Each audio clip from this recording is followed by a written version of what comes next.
ကဘာတဝန်းမှာလောင်စာစီဆေးတွေမကြုံစဖူးမြင့်တက်လာပြီးနိုင်ငံတွေရဲ့စီးပွားရေးနဲ့နေ့စဉ်ဘဝတွေကိုဘလို့လှုပ်ခတ်သွားစေလဲဆိုတာဒီဗီဒီယိုမှာကြည့်လိုက်ရအောင်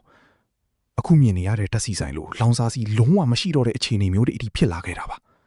နံပါတ်၈နေရာကတော့ဖိလစ်ပင်မှာအရှိတောင်အာရှမှာတက်စီဆေးအမြင့်ဆုံးနိုင်ငံဖြစ်လာခဲ့ပြီးရာခိုင်နှုန်း100ကျော်အထိဈေးနှုန်းတွေတက်လာခဲ့ပါတယ်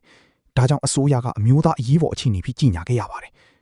ဒါကြောင့်ဂျပန်ကကုန်တင်ကားမောင်းသူတွေဟာလမ်းတွေကိုပိတ်ဆို့ပြီးရပောင်းများစွာတပိတ်မောက်ခဲ့ခါတာပါလောင်စာစီဆေးတွေကြောင့်သူတို့ရဲ့နေ့စဉ်ဘဝတွေဟာရပ်တန့်သွားလို့နေပါဖြစ်ခဲ့ရတာပါနံပါတ်9နေရာမှာကာတာနိုင်ငံမှာ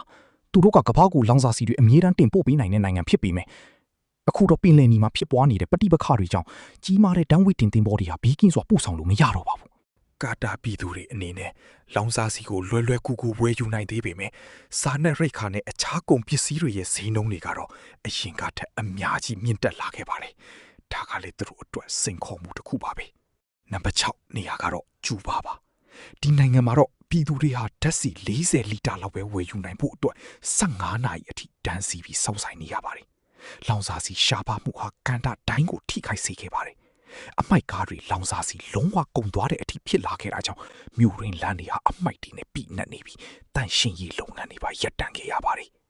ဒီအချက်အသေးကဘေးတော့များပြီးဆုံးမလဲဆိုတာမသိနိုင်သေးပါဘူးနံပါတ်5နေရာမှာဗီယက်နမ်မှာ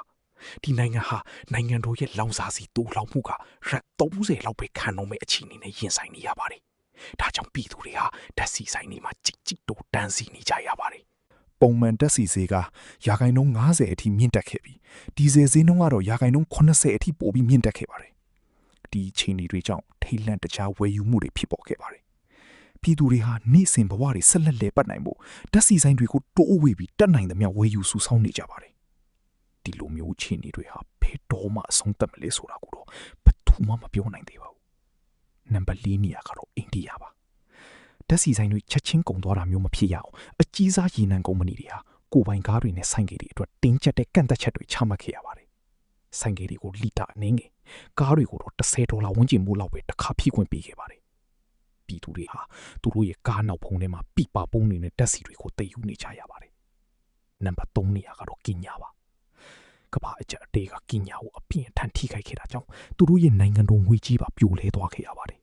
အရာအားလုံးကပုံမှန်ထက်ရာခိုင်နှုန်း100နီးပါးပိုစည်းကြည့်နေပါတယ်ပြည်သူတွေကသူတို့ရဲ့လုပ်ငန်းငယ်လေးတွေကိုဆက်လက်ဖွင့်ထားဖို့နဲ့မိသားစုတွေအတွက်